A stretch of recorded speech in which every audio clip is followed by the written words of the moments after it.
So, Bailey, you were out walking, so your brain is probably just floating in oxygen now. Yeah, we walked by a little babbling stream, and I videotaped it, thinking about, Rick Harrington does his moments of zen. Is that on Facebook or Instagram or what? Instagram. Yeah, see, I'm never on Instagram, so I never see it. And what were you doing, Grace, this morning? Just eating bonbons like most unburied women? I wish. Well, actually, I've just been so tired. I slept until 11:30. From when? When did you go to bed? Well, like 11:30. Come on. Wow. Yeah. 12 hours. Wow.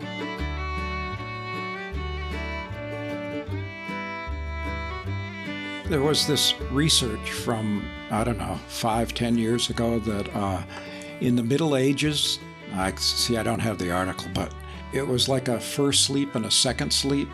And people got up, apparently it was traditional in Europe at least, people got up, they'd wake up at 2 or 3 o'clock and they'd get up and do chores to get ahead of the next day.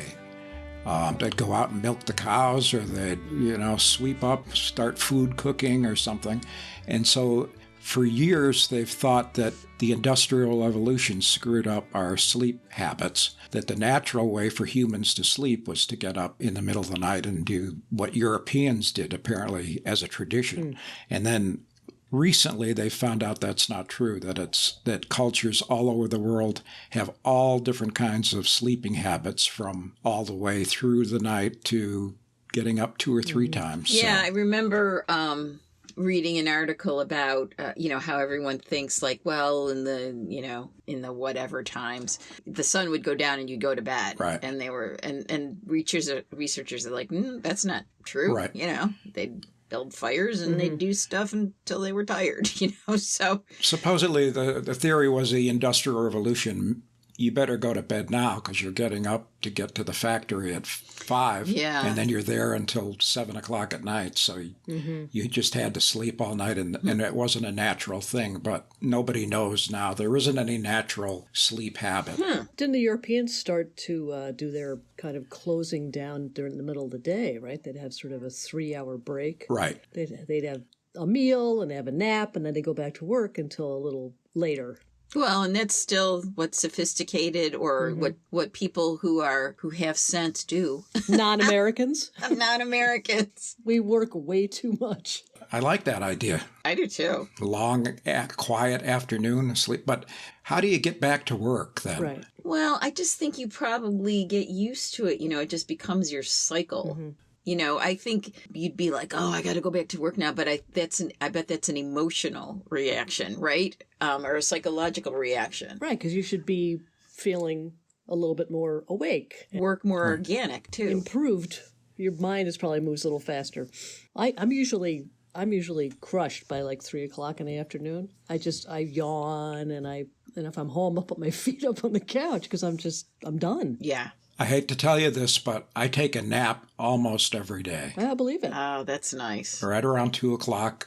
You're right. I just glaze over and I fall asleep for half an hour. It's funny. And I think this is partly because of the warmth. Like, we are in new offices now, and so the heat is not good in this office because the dean likes it to be 55 pretty much.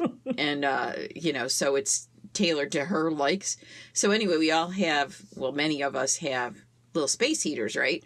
So I have mine on a good portion of the day. And like this past week after lunch, one day I actually fell asleep sitting up at my desk. Nice. You do know this is a public forum you're speaking into. I know. Criticizing your boss. And Well, that's what's good about the union, Wally. If they fire me, they have to give me 1 year and 45 days to find a new job. Oh, wow. Wow. Did I tell you that? 1 year and 45 days. How did they come up with that amount of time? No idea. Well, negotiation, I'm sure. Wow. Right. That blew me away when I heard that. And also, after 6 years, I get tenured, so I'm permanent. There's nothing they can do to you then. You could kill people in the lobby. And I don't know. I suspect that there still is a way, but it's much, much, much more difficult. That's why, they just moved someone in our office to she's permanent, and, she was not performing. I don't know when the last time she was really performing her job well. And I guess finally they just got so sick of her. They basically moved her to Siberia. She's like in an office off the student computer lab or something, and no one really knows where she is or what she's doing. And I'm not even kidding. Because she's tenured, so they couldn't do anything to her. Yeah. Yeah. So, yeah, I did fall asleep in my desk. It wasn't for an hour or anything, Right. and I don't think I was snoring, but... Right. So a year and 45 days before I retire, then I'll just stop working. Yeah. And I'll be good. Yeah. Don't even show up. Yeah. Yeah. Right.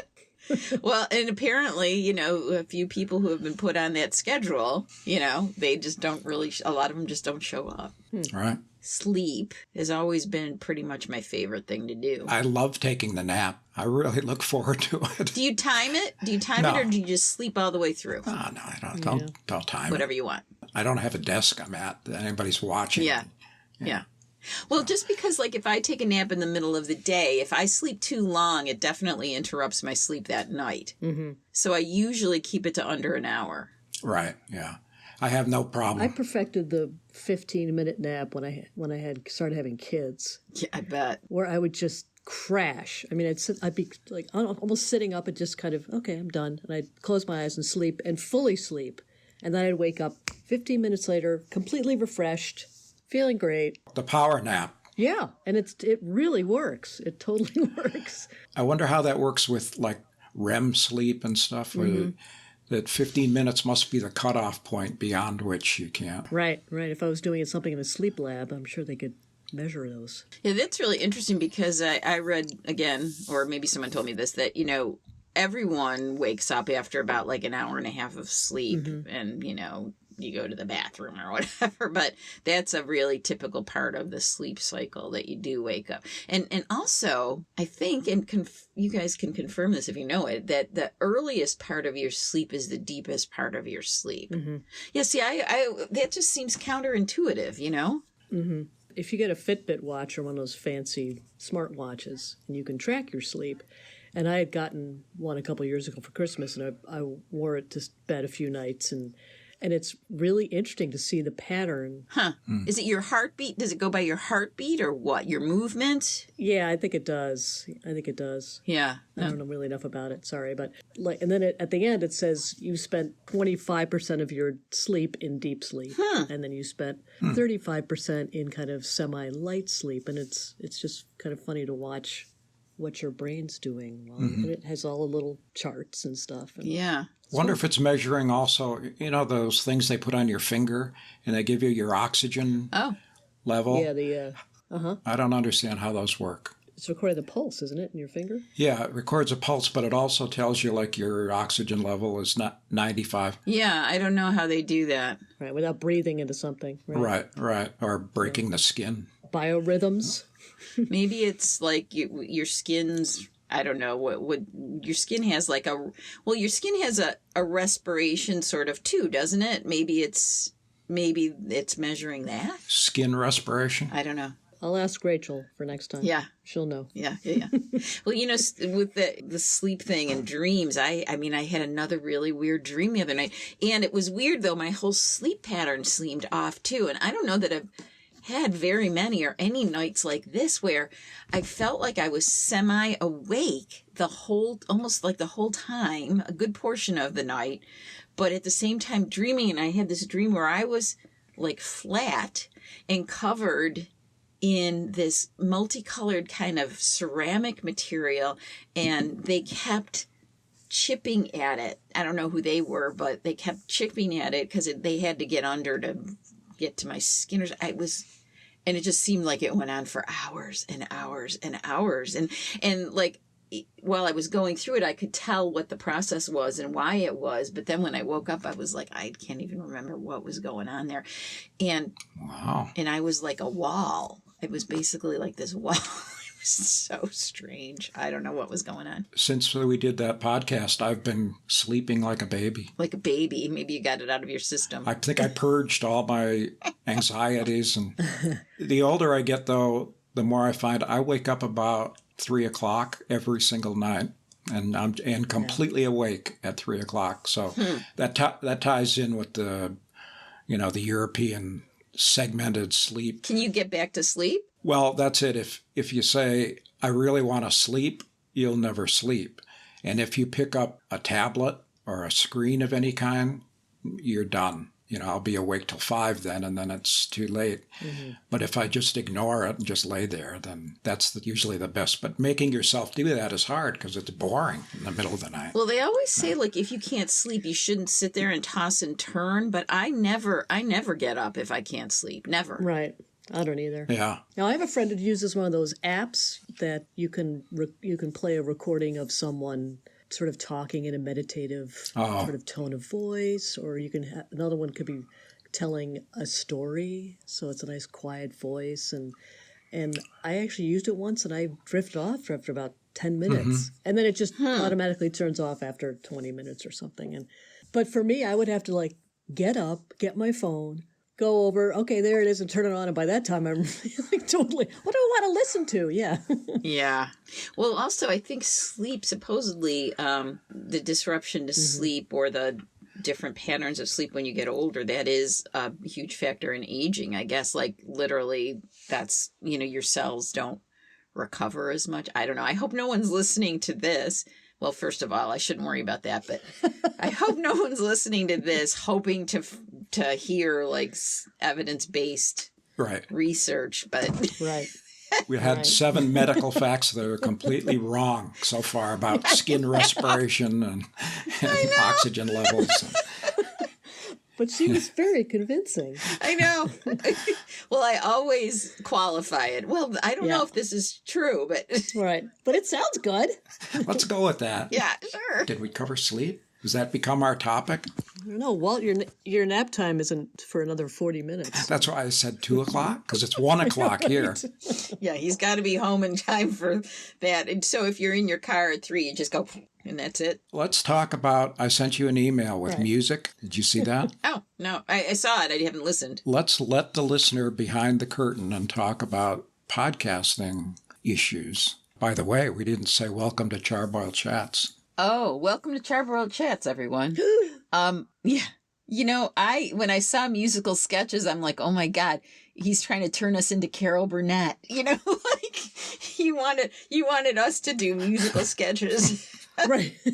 Yeah. I need Harvey Korman to do that. Is this a recording? Yeah. Walt? It's like 4 minutes of little snippets of potential music. Okay, I see it now, yeah. There's very limited stuff available. I think one of us should just hum. Just go da-na-da-da-na, da-na-da-na. Yeah. I think that would be good. Da da da da da da da da. Yeah.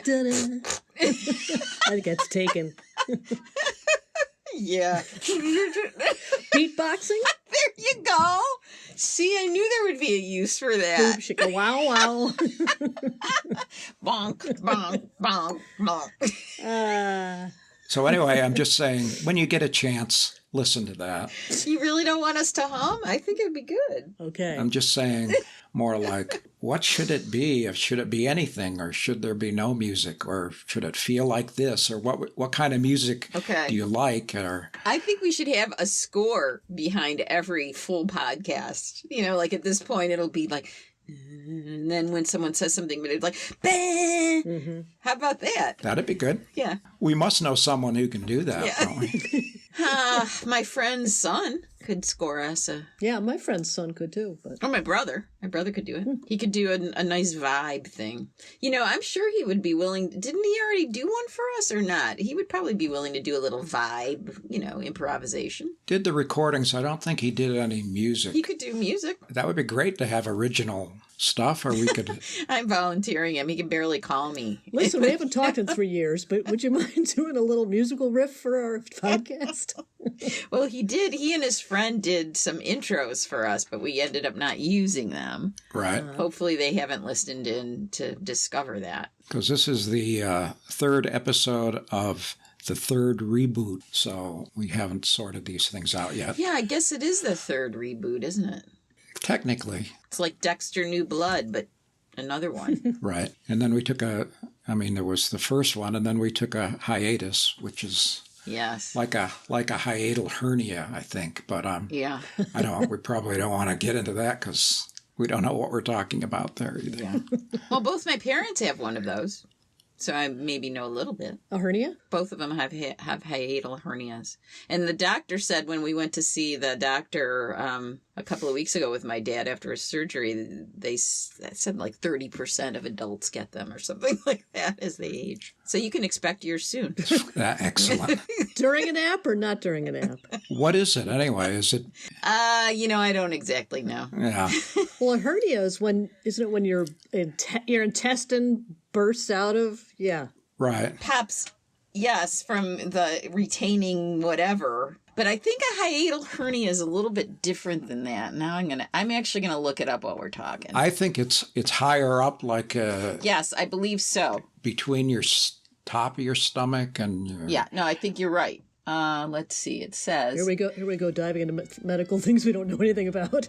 Oh, this is interesting. The upper part of your stomach bulges through the large muscle separating your abdomen and chest, your diaphragm.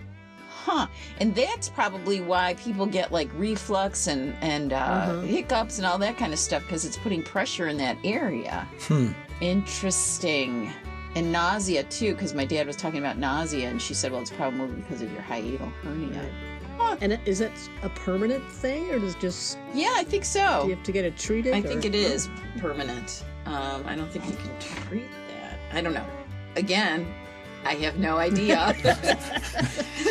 Lose hope. Just lose hope, everyone listening to this, because there's no treatment for it. Like, comment, share, or subscribe. Yeah. Thanks for spending time with us. Thanks for listening, and we'll talk to you next time. Bye.